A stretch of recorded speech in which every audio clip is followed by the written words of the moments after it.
두 증인의 증언에 대해서 오늘 말씀을 살펴봅니다. 이제 봄이 시작되고 얼어붙은 땅이 녹고 초목이 지금 움트들려고 힘을 쓰고 있습니다. 3.1절을 지나면서 한쪽 편에서는 탄핵을 찬성하고 한쪽 편에서는 탄핵을 반대하는 그런 운동이 일어나는데, 누가 잘하고 못하고는 두 번째로 하고, 그 사람들이 자기 일을 지금 하고서 그 현장에 모였는가, 그걸 우리가 한번 생각해 봐야 돼요. 왜냐하면 그 가운데 농사를 짓는 사람이 있으면 이제 3월에 씨를 뿌리는 그 준비를 해야 돼요. 나라가 없으면 개인도 없죠. 그러나 나라가 없어도 밥을 먹어야죠. 정치가는 정치가의 일을 행하고 농사를 짓는 사람은 씨를 뿌려야 되는 것입니다. 학생은 이쪽 저쪽에서 데모하는 것도 각자 나름대로의 소신과 또 꼭 필요하다고 행동하는 것처럼 누구를 탓하고 지지할 그 문제에 앞서 학생으로서 제대로 공부를 해서 내일 나라가 평안할 때 세계 모든 국가 속에서 이 나라의 삶을 이끌어갈 수 있는 지도자가 될 수 있는가? 경제의 문제를 해결할 수 있는가? 학생은 자기 신분에 맞는 공부를 하고 그 위치에 서 있어야 되는 것입니다. 그러므로 성경은 눈물을 흘릴지라도 씨를 뿌리러 나가라는 거예요. 그래야 눈물이 그치는 날에 먹을 것이 있다는 것입니다.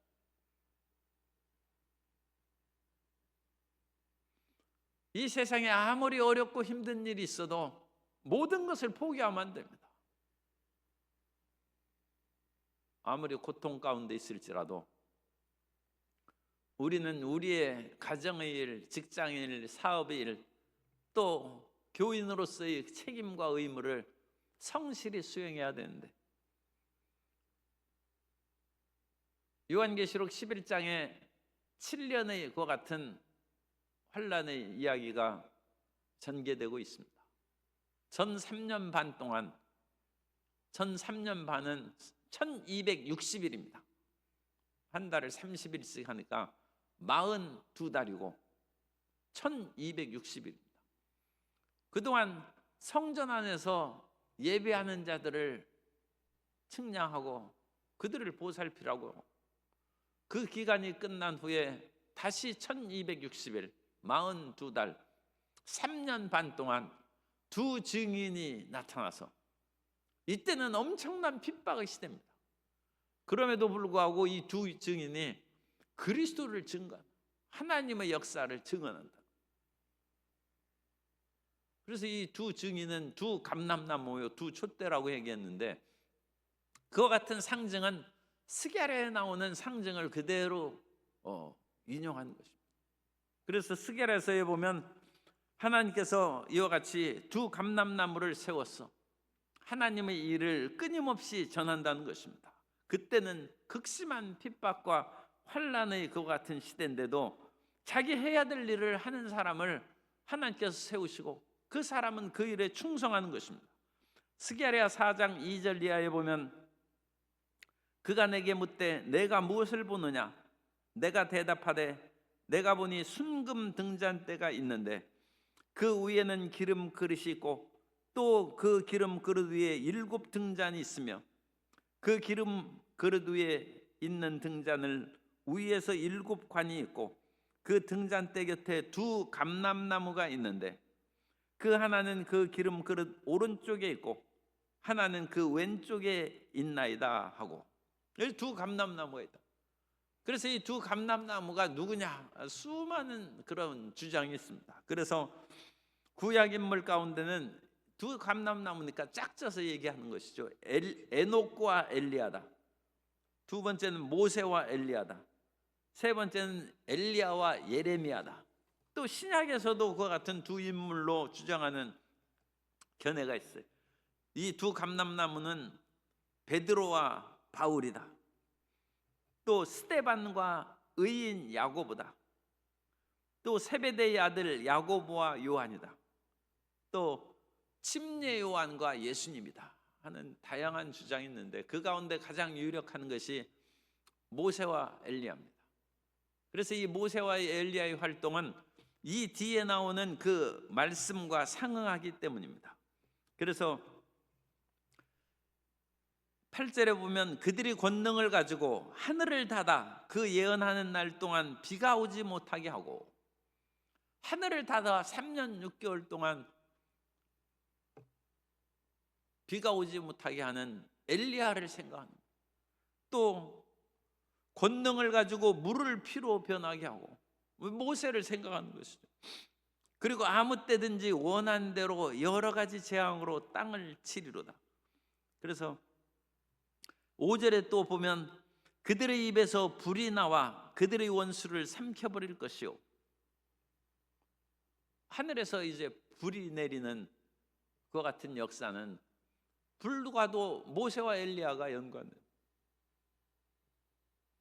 하나님의 선택한 그 일을 수행하지 아니하고 자기 마음대로 다른 불을 가지고 다른 향로에 불을 담아서 하나님 앞에 예배드리고 한 아론의 두 아들 나답과 아비후가 그 향로를 가지고 갈 때 성소에서 불이 나와서 그들을 삼켜버렸어요. 불이 연상이죠. 그리고 시내산에 불과 화염의 연상, 그것이 나타나고, 또 엘리야의 경우에도 기도하니까 하늘에서 불이 내려와서 번제단을 타버리고, 또 아합 왕이 엘리야를 붙잡으려고 50부장을 보냈을 때 하늘에서 불이 내려와서 그들의 군사들을 살라버리는 거죠. 이런 여러 가지 활동의 일들이 모세와 엘리야에게 적합하기 때문에 이 두 상징은 모세와 엘리야고, 모세와 엘리야가 대단한 것이 아니라 어떤 어려움에도 불구하고 하나님을 증거한다는 그 상징이 중요합니다.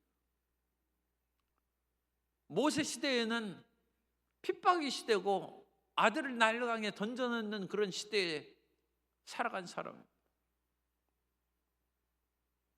애굽의 그런 노예 생활을 하는 자기 동족 이스라엘 사람들을 건지고자 해방운동을 하다가 애굽 사람을 죽여서 모세가 생명의 위험을 느끼고 미디안으로 도망가는, 하나님의 일을 행한다는 것이죠. 엘리야 시대에도 엘리야가 얘기한 것처럼 모든 사람들이 아합의 치세하에서 다 죽고 나만 남았는데 이제 나까지 죽이려고 합니다. 그래서 엘리야가 광야에 나가서 호렙산까지 이제 피신하는 일이 나타납니다. 사람이 편할 때 전도하고 편할 때 얘기하는 것은 누구나 얘기할 수 있습니다.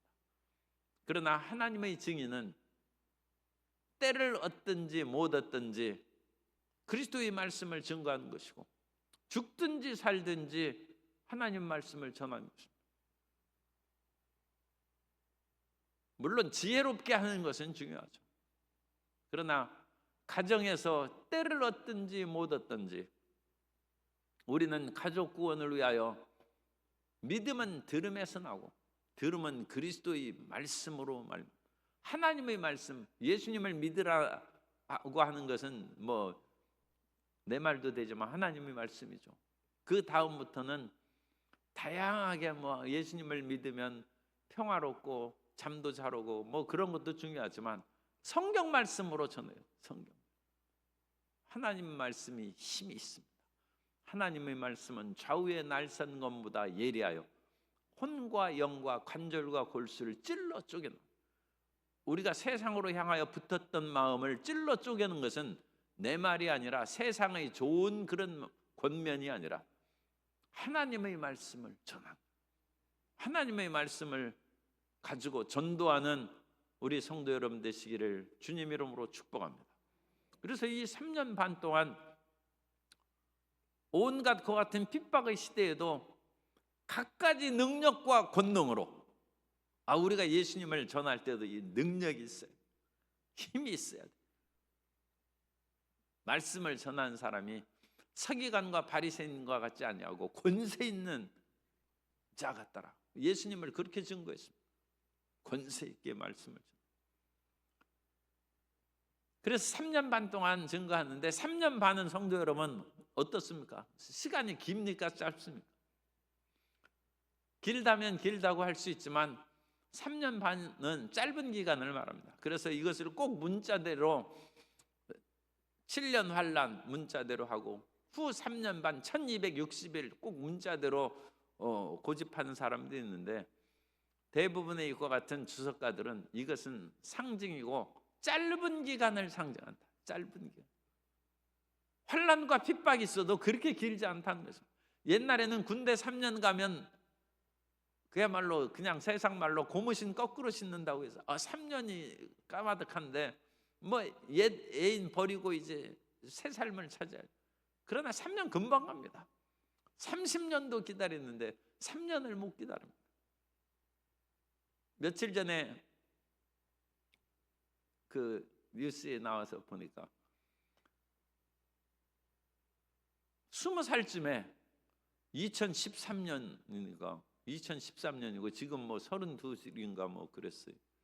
그래가지고 2025년에 최종 판결이 난 거예요. 2013년에 2급 군대 현역 입영 판정을 받았어요. 그런데 그 사람은 헬스 트레이너예요. 운동선수예요. 그러니까 헬스 하면서 스테로이드 약을 복용하는 것을 알았어. 그래야 근육이 생기고 강화되는데, 그것을 이제 남용하면 몸에 아주 치명적인 병을 일으킬 수 있습니다. 그런데 그 부작용을 일부러 만들었어. 그래서 자기 그런 몸의 기능을 저하시키는 그런 복용을 하고 다시 신체 검사를 받고, 그래가지고 5급 판정을 받고 면제가 됐어요. 그런데 그것을 수상하게 생각한 검찰에서 조사를 했어요. 아니 20살에 2급 판정을 받았는데 5급으로 나오니까 이게 수상하다. 그랬더니 스테로이드제 복용한 것이 밝혀져서 이것은 군대에 가지 않게 위해서 일부러 약을 복용한 것이다 해서 고발한 거예요. 그런데 그 사람은 나는 헬스 트레이너다. 근육 강화를 위해서 복용한 것이지 군대 면제를 위해서 복용한 것이 아니다. 그런데 사람은 속에 가득한 것이 밖으로 나오기 마련이죠. 평소에 친구들에게 봐라 나 군대 안 간다고 얘기했어요. 그것이 증언으로 나왔어요. 그래가지고 결국 최종 판결에 징역 1년에, 그런데 32살인가 그런데 집행유예 2년. 그래서 직접 감옥에 갇히지는 않았습니다만, 아니 멀쩡한 사람이, 그리고 헬스 트레이너로 체격이 얼마나 좋아요. 물론 체격이 사진에 나오진 않았는데 좋을 것으로 제가 생각하는데, 그런데 그 10여 년의 세월을 군대 3년, 요즘은 2년 뭐 얼마 굉장히 줄어들었죠. 그거 안 간다고 10년의 세월을 재판받고 또 자기 몸을 상하게 하면서 스테로이드 복용하고, 얼마나 참 안타깝고 참 불쌍한 일을 행한 거죠. 그 군대 갔다 오면 자기는 비록 희생할지라도 마음에 한없는 긍지와 자부심이 생겨요. 간첩 안 옵니다.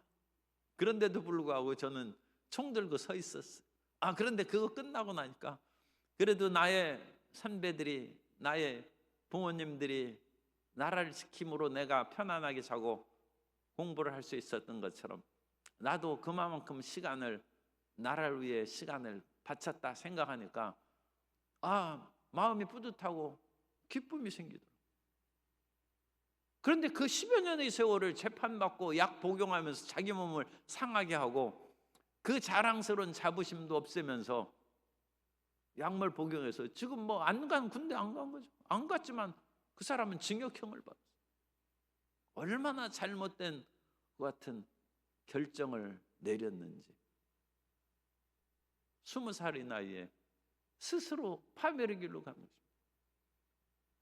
오늘 우리에게 다가오는 어려움과 여건, 군대 가는 그것이 굉장히 마음에 부담이 되고 짐이 되는 것처럼 복음을 증거하거나 하나님의 뜻대로 사는 것이 굉장히 힘들게 여겨질 수 있어요. 그러나 그건 3년 반입니다. 긴 세월이 아니에요. 3년 반이 긴 것 같아도 이건 짧은 것을 상징한다니까요. 짧은 세월. 우리의 고생은 길지 않습니다. 하나님께서 우리가 감당치 못할 시험당함을 허락하지 않습니다. 하나님은 영원히 선하시고 인자하신 하나님이십니다. 자기 아들을 아끼지 않고 우리 모든 사람을 위하여 내주신 이가 그 아들과 함께 모든 것을 우리에게 주시지 않겠느냐. 성경은 그렇게 말씀하고 있습니다.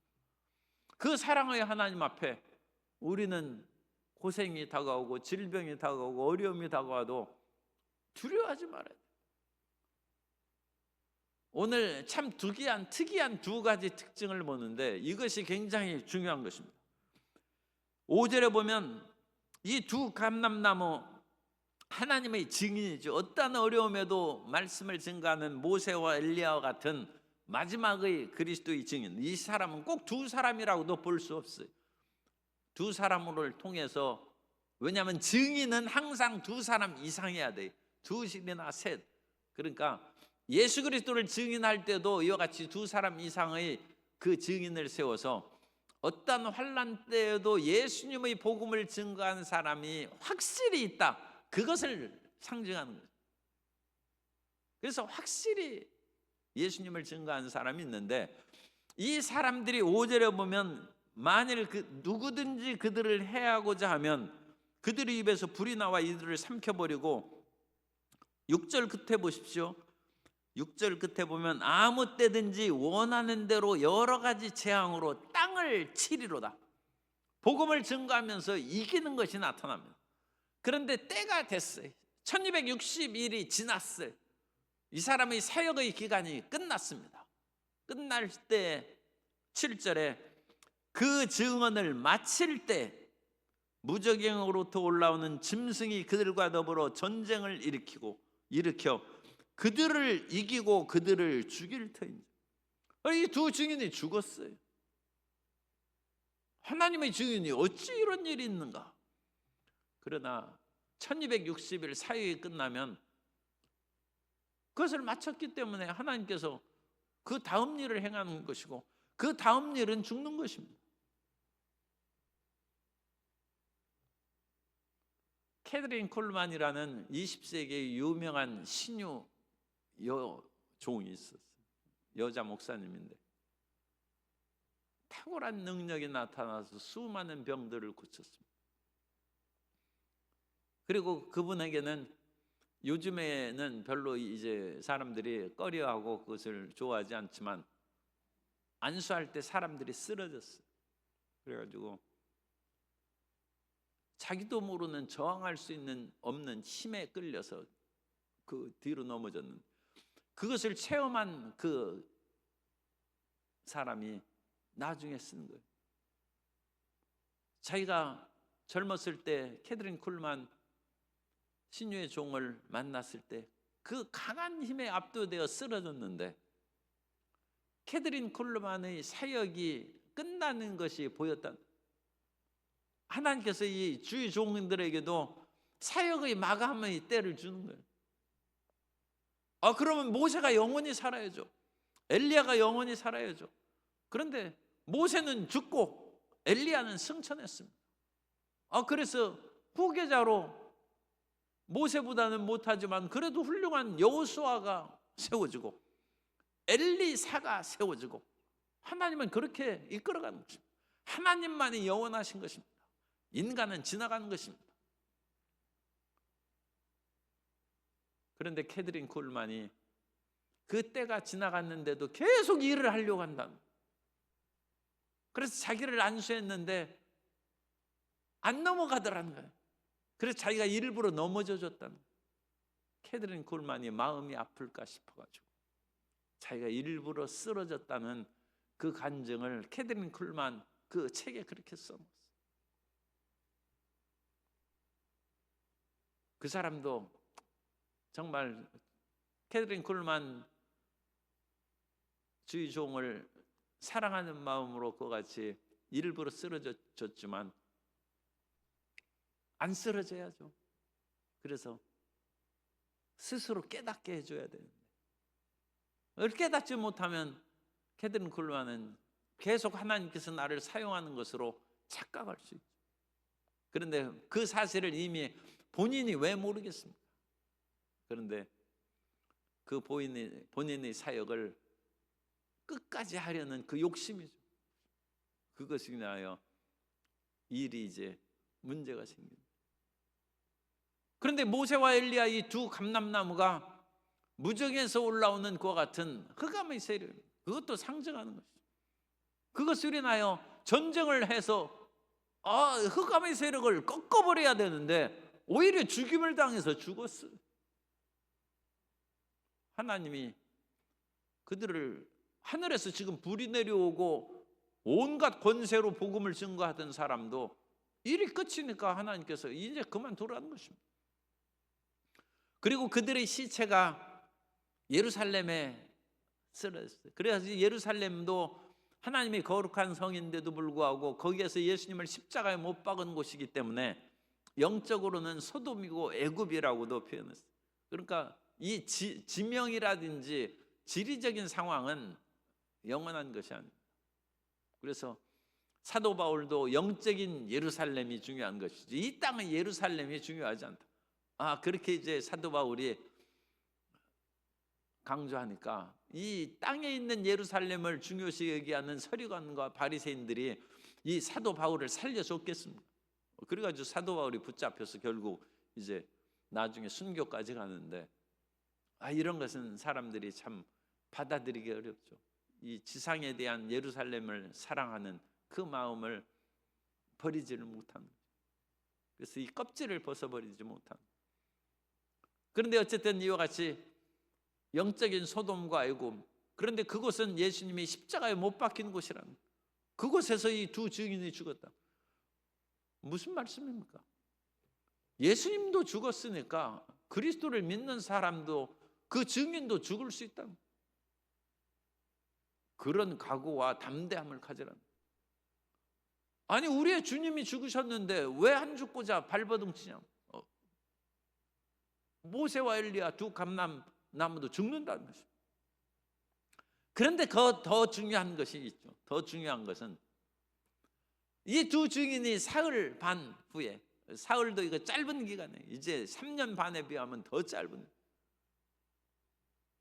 그들이 죽었으니까 사람들이 조소하고 모욕을 하는 그런 짧은 기간이 지난 후에 이 두 사람이 살아났어요. 우리가 이 세상에서 핍박과 환난을 당해서 어떤 어려움에 처하고 죽임을 당할지라도 우리는 살아난다는 것입니다. 이것이 기독신앙입니다. 우리가 예수님을 믿는 것은 우리는 죽지 않으려고 몸부림치는 것이 기독교 신앙이 아니라 우리는 죽어도 산다.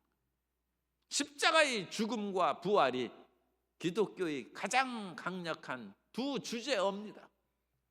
죽음과 부활.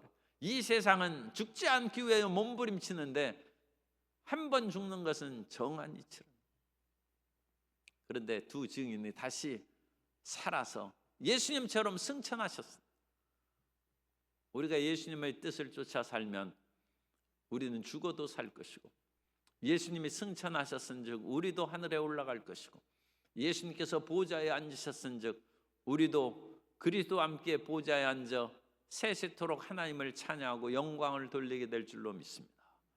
그래서 두 번째 화가 끝나고 이제 세 번째 화가 시작하는데, 두 번째 화는 짐승이 이기는 어마어마한 핍박과 고통이 다가오는데 그런 속에서도 하나님의 능력을 힘입어서 끝까지 복음을 전하는 사람이 있고 그 사람들이 마침내는 죽었어요. 그러나 그것이 끝이 아니라는 것입니다. 다시 살아나서 승천하는 영광을 얻는다는 것입니다. 우리 삶 가운데 다가오는 그 모든 임무, 하나님께서 주신 사명, 그리스도에서의 복음을 증거하는 데 있어서는 내 생명을 조금도 아깝게 귀하게 여기지 않는다는 사도 바울의 말씀을 우리가 마음에 받아서 우리가 해야 할 일을 이 어지러운 세상 속에서도 열심히 행하고 일도 열심히 하고 주님의 충성된 일꾼이 다 되시기를 예수님 이름으로 축원합니다.